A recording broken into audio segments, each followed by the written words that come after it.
I'll be using 3 different tones, white as the majority of the base, and then a lighter blue, a cobalt blue, and a ultramarine to build up the sensation of fur. Obviously using little strokes in at the base of the strand of fur and then painting towards the tip.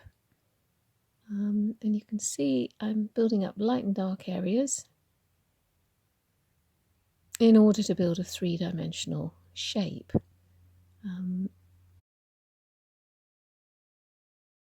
Something to look out for, of course, is if it's hot weather, the paint can get a little bit claggy, so just a touch of water on the brush bristles can make a really big difference.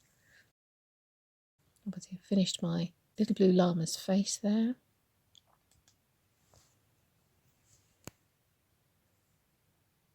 Now, using the darker areas and the lighter areas to give the impression not only of fur but also the contours of the face. Darker areas in folds of skin and lighter areas where the highlight will be touching. Now, I've obviously gone all the way down the neck there. You can see me with my purple llama's neck there. Now, to give the neck a round sensation to it, it's a good idea to have the darker sections on the edges, moving round to the light where the highlight hits at the front. You can see from my little purple llama's face here that one of the techniques is to put quite a lot of white on and then to work in with a narrower brush to work the darker fur in to the white. Again, dark under shadowed areas like under the eyes, and to highlight the cheekbones. The thing to remember with this sort of painting, of course, is that it's not meant to be that realistic.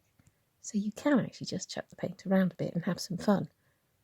I have to admit, I really do enjoy doing these. This is the largest one of the llamas I've ever done, though. I normally do quite small ones. So filling in large areas, it can be a little bit nerve-wracking. So I do it a little piece at a time and move around the face. And again, if I don't like what I've done, I let it dry and I will go over it with a different colour. Often using white to paint out any mistakes, and then just go back in over the top with the colour that I should have used in the first place. And again, I'm building up patches of light and dark. It's almost like building up layers of fur in front of each other. So you put a bit of dark on and then put little bits of white over the top, again using a little dabbing motion to denote the different little bits of hair that make up the fur. Around the ears is a little bit of fun, but again it's usually quite dark around the ears, but there will be light there as well. On the upper areas more. And we're obviously up against the sky as well, so there will be dark around the edges. Using darker fur to define the edges is quite useful. It does help give your subject a roundness, a 3-dimensional feel to it. Painting a large canvas like this can actually be quite tiring. You might want to break the work up into smaller sections of time. And it's quite good to actually spend a little bit of time just looking at what you've done so far.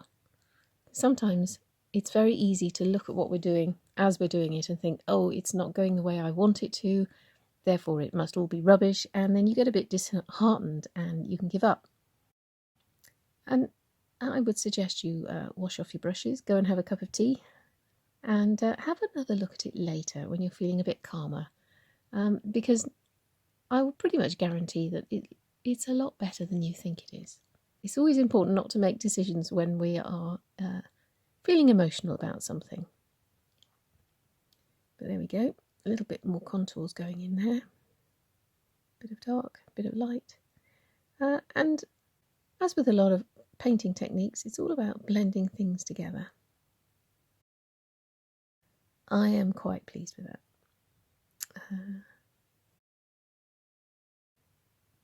And there we have the finished llamas. Bright and cheerful and a little bit quirky.